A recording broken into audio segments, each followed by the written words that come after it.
नमस्कार। आज हमारे पास 31 जनवरी 2026 से जुड़ी कुछ बेहद जरूरी और दिलचस्प खबरें हैं। जी। तो चलिए एक एक करके इन सभी मुद्दों की परतें खोलते हैं। और हमारा पहला सवाल वो भारत के औद्योगिक विकास से जुड़ा हुआ है। अच्छा। हाल ही में भारत की पहली flat rolled products aluminium unit का उद्घाटन हुआ है। ये कहाँ हुआ है? इसका जवाब है ओडिशा, और ये एक बहुत ही महत्वपूर्ण औद्योगिक विकास है। हाँ, उड़ीसा वैसे भी हाल में काफी चर्चा में रहा है ना। बिल्कुल। अगर आप देखें तो वहाँ एक साथ कई चीजें हो रही हैं, जैसे बंदरगाहों पर सांस्कृतिक कार्यक्रम हो रहे हैं, ग्रीन हाइड्रोजन प्लांट की स्थापना पर काम चल रहा है, और तो और ब्लू फ्लैग बीच का विकास भी हो रहा है। मतलब एक चौतरफा विकास की कोशिश। जी हाँ, और ये नई एल्यूमिनियम यूनिट उसी कड़ी में एक और मील का पत्थर है। राज्य के औद्योगिक विकास के लिए बहुत बड़ी बात है। सही। चलिए अब यहाँ से आगे बढ़ते हैं 77वें गणतंत्र दिवस की ओर। जी। कर्तव्य पथ पर जो परेड हुई उसमें राज्यों और केंद्र शासित प्रदेशों की श्रेणी में किस राज्य की झांकी को पहला स्थान मिला? विजेता रहा महाराष्ट्र। महाराष्ट्र। हाँ, और उनकी थीम भी बड़ी दिलचस्प थी। बिल्कुल, गणेशोत्सव आत्मनिर्भरता का प्रतीक। जी। इस श्रेणी में दूसरा स्थान मिला जम्मू और कश्मीर को। अच्छा, उनकी झांकी किस पर आधारित थी? उनकी झांकी हस्तशिल्प और लोक नृत्य पर आधारित थी। और तीसरा स्थान मिला केरल को। केरल की झांकी में क्या खास था? उन्होंने वाटर मेट्रो और अपनी 100% डिजिटल साक्षरता को दर्शाया था। तो मतलब ये परेड सिर्फ एक उत्सव नहीं है, बल्कि राज्यों की सांस्कृतिक और विकास की एक झलक भी है। बिल्कुल सही। अब तकनीक और शासन की बात करते हैं। डिजिटल जनगणना 2027 के तहत कौन सा राज्य है जो पूरी तरह से डिजिटल डेटा प्रविष्टि हासिल करने वाला पहला राज्य बन गया? ये राज्य है गुजरात। गुजरात। जी। और ये शासन में तकनीक के इस्तेमाल का एक बहुत बड़ा उदाहरण है। हाँ, और गुजरात की उपलब्धि उनके दूसरे तकनीकी कदमों से भी मेल खाती है ना? बिल्कुल। जैसे रूफटॉप सोलर पे वो सबसे आगे हैं, और मोडेरा को भारत का पहला ग्रीन टाउन बनाने का श्रेय भी उन्हीं को जाता है। तो ये सारी कोशिशें गुजरात को एक आधुनिक और तकनीकी रूप से उन्नत राज्य के तौर पे स्थापित करती हैं। जी हाँ, बिल्कुल। यहाँ से अब एक बड़ी अंतर्राष्ट्रीय खबर पर आते हैं, और ये काफी चौंकाने वाली है। दुनिया का एकमात्र देश कौन सा है जो आधिकारिक तौर पर दूसरी बार पेरिस जलवायु समझौते से बाहर हो गया है? इसका जवाब है अमेरिका। अमेरिका। मुझे लगा था ये मामला सुलझ गया है। कोई देश एक ही समझौते से दो बार बाहर कैसे हो सकता है? यही तो इसमें असाधारण बात है। देखिए, पूरा संदर्भ समझना जरूरी है। ये समझौता 2015 में हुआ था, COP21 के दौरान। हाँ, जिसका लक्ष्य वैश्विक तापमान वृद्धि को सीमित करना है। बिल्कुल। फिर डोनाल्ड ट्रंप के कार्यकाल में 2019 में अमेरिका पहली बार इससे बाहर हुआ। बाद में बाइडेन सरकार ने इसमें फिर से शामिल होने का फैसला किया, लेकिन 2026 में अमेरिका एक बार फिर इस समझौते से बाहर हो गया। जी। किसी देश का 2 बार एक ही अंतर्राष्ट्रीय समझौते से बाहर होना एक बहुत ही असाधारण घटना है, और ये वैश्विक प्रयासों के लिए एक बड़ा झटका है। वाकई। अच्छा, अब वापस भारत पर ध्यान केंद्रित करते हैं।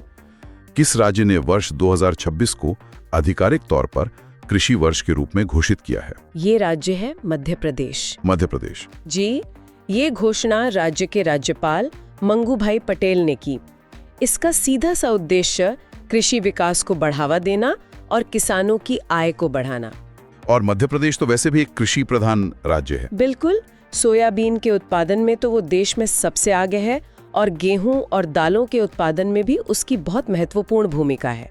तो इस घोषणा के साथ राज्य अब कृषि क्षेत्र पर खास तौर पर ध्यान केंद्रित कर रहा है। चलिए अब संस्कृति और विरासत की ओर चलते हैं। यूनेस्को ने हाल ही में बुद्धिस्ट डायमंड ट्रायंगल को अपनी अस्थायी सूची में शामिल किया है। जी। इस ट्रायंगल में कौन कौन से स्थान शामिल हैं? इसमें 3 स्थान हैं, रत्नागिरी, उदयगिरी और ललितगिरी। और ये तीनों कहाँ हैं? ये तीनों स्थल उड़ीसा के जाजपुर और कटक जिलों में स्थित हैं, और ये बौद्ध धर्म की तीनों शाखाओं हीनयान, महायान और वज्रयान से जुड़े हैं। अच्छा, एक सवाल, क्या मध्य प्रदेश का सांची भी इस ट्रायंगल का हिस्सा है? नहीं, ये एक बहुत जरूरी बात है। सांची इस ट्रायंगल का हिस्सा नहीं है। सांची तो पहले से ही, मतलब 1989 से यूनेस्को के विश्व धरोहर स्थल सूची में शामिल है। समझ गया। अब कॉर्पोरेट जगत की एक बड़ी खबर, माइक्रोसॉफ्ट ने हाल ही में किस देश में अपना कारोबार बंद कर दिया है? इसका जवाब है पाकिस्तान। पाकिस्तान में? क्यों? खबरों के मुताबिक कंपनी ने इसे अपने बिजनेस मॉडल में बदलाव और पुनर्गठन का हिस्सा बताया है। वो अब वहाँ पार्टनर लेड मॉडल पर ध्यान केंद्रित करेंगे। मतलब वो सीधे काम नहीं करेंगे बल्कि पार्टनर्स के जरिए करेंगे। बिल्कुल। बड़ी कंपनियां अक्सर वैश्विक रणनीतियों के तहत ऐसे कदम उठाती हैं। परीक्षा की दृष्टि से मुख्य बात यही याद रखनी है कि माइक्रोसॉफ्ट ने अपने स्थानीय ऑपरेशंस पाकिस्तान में बंद किए हैं। ठीक है, अब खेल जगत से एक शानदार उपलब्धि की खबर पर आते हैं। 500 सिंगल्स मुकाबले जीतने वाली पहली भारतीय शटलर कौन बन गई हैं? ये कोई और नहीं बल्कि पीवी सिंधु हैं। पीवी सिंधु, ये तो एक बहुत बड़ी उपलब्धि है। ये एक ऐतिहासिक उपलब्धि है। सिंधु ने ये मुकाम इंडोनेशिया मास्टर्स सुपर 500 टूर्नामेंट में हासिल किया और वो दुनिया की सिर्फ छठी महिला खिलाड़ी हैं जिन्होंने 500 सिंगल्स मैच जीते हैं। छठी महिला खिलाड़ी पूरी दुनिया में? वाओ। जी। तेलंगाना की रहने वाली सिंधु बैडमिंटन विश्व चैंपियनशिप जीतने वाली भारत की एकमात्र खिलाड़ी भी हैं और उन्हें अर्जुन अवार्ड, पद्मश्री, खेल रत्न, पद्म भूषण लगभग सभी बड़े सम्मान मिल चुके हैं। कमाल है। अच्छा, अब एक महत्वपूर्ण राष्ट्रीय दिवस की बात करते हैं। भारत में शहीद दिवस कब मनाया जाता है? ये हर साल 30 जनवरी को मनाया जाता है। और ये दिन क्यों खास है? ये दिन महात्मा गांधी की पुण्यतिथि के रूप में मनाया जाता है। 30 जनवरी 1948 को दिल्ली के बिड़ला भवन में नाथूराम गोडसे ने उनकी हत्या कर दी थी। तो ये दिन सिर्फ गांधी जी को याद करने का है? नहीं, इसी दिन को उन सभी स्वतंत्रता सेनानियों की याद में भी मनाया जाता है जिन्होंने देश के लिए अपने प्राण न्यौछावर कर दिए। अच्छा, और इसी से जुड़ा एक और दिन है 9 जनवरी।